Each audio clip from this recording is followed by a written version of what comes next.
जिज्ञासा के तैयार रहेंगे। इंदौर से व्रती दिव्या जैन। पूछिए किसका प्रश्न इस समय देखो भैया।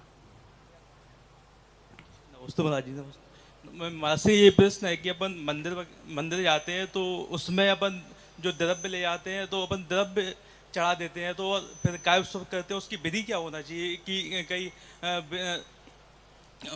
विधि मतलब काय वो करते हैं तो उसमें परिक्रमा करने लगते हैं देखिए, कभी ऐसा। आगम की विधि है कि पहले 3 प्रदक्षिणा देना चाहिए। पहले 3 प्रदक्षिणा दें, फिर आप अपनी द्रव्य का समर्पण करें। 3 प्रदक्षिणा नहीं दे पा रहे, कहीं फेरी की व्यवस्था नहीं है, तो आप हाथों से ही 3 आवर्त करके कर लें। फिर उसके बाद अर्घ चढ़ाएं। अर्घ चढ़ाने या पूजा करने के पश्चात भगवान की स्तुति करें। स्तुति यानी कोई ना कोई एक पाठ करें। प्रभु पतित पावन, महावीर अष्टक, कोई ना कोई एक स्तुति पढ़ करके भगवान की जाएं और जाते वक्त स्वाध्याय करके जाएं। ये पूर्ण कंप्लीट विधि है जिन मंदिर के पश्चात की, ऐसा समझिए। एक प्रश्न होता है, अपने टाइम मैनेजमेंट नहीं होता, अपन इनका टाइटल बना देते हैं 24 घंटे का। क्या देखिए, टाइम मैनेजमेंट करने के लिए टाइम मैनेजमेंट करना ही पड़ेगा। मैं भी टाइम मैनेजमेंट कर रहा हूँ, मैं आप लोगों को जल्दी जल्दी क्यों बोल रहा हूँ? टाइम मैनेजमेंट के लिए आपको जागृत होना पड़ेगा। वो टाइम टेबल बनाने से अकेले नहीं होगा, वो यहाँ माइंड सेट करने से होगा। इतने समय में ये काम नहीं होगा, छोड़ दो, आगे जाओ। 2-3 दिन काम बिगड़ जाएगा, अपने आप दिमाग टाइट हो जाएगा। चलिए आगे चलते। अगली जिज्ञासा के तैयार रहेंगे। अंकित जी। त्रय मुनिराजों के चरणों में कोटिशा वंदन। इच्छामिक शुल्लक जी।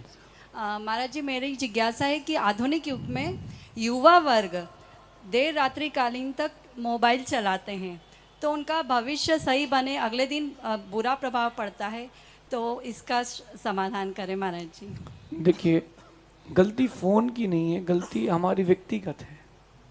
आप समझना, वो तो गैजेट है, वो तो चेतन है ही नहीं। हमारा उसके प्रति आकर्षण है। जिनको ऊंचा लक्ष्य पाना हो वो इन छोटे मोटे कामों में नहीं फंसते। अगर कोई पढ़ाई कर रहा है बच्चा और अगर वो फोन में लगा है, तो मुझे ऐसा लगता है कि वो अपने माता पिता को धोखा दे रहा है। यहाँ पर कोटा में बहुत बच्चे पढ़ते हैं, तो जो पढ़ाई कर रहे हैं और वो साथ में फ़ोन में दोस्ती यारी में लगे हुए हैं, लड़का लड़की से बात कर रहा है, लड़की लड़कों से बात कर रही है, तो इसका मतलब है कि वो खुद को धोखा दे रहे हैं, माता पिता को धोखा दे रहे हैं, और उनको, मुझे नहीं लगता कि वो कभी सक्सेस हो पाएंगे। सक्सेस होने के लिए उनको एक बार खुद में फोकस करना चाहिए। मेरा ये मानना है कि कामयाब हो जाओ, फिर बाकी चीज़ें देखेंगे। बाकी व्यक्तिगत रूप से मेरा कहना है कि अपने फ़ोन भी देखना हो तो अपने बिजनेस से, अपने काम से रिलेटेड चीज़ें देखें तो श्रेष्ठ है। बाकी तो वो चीज़ आपको डुबाएगी, ऐसा समझिए। अगली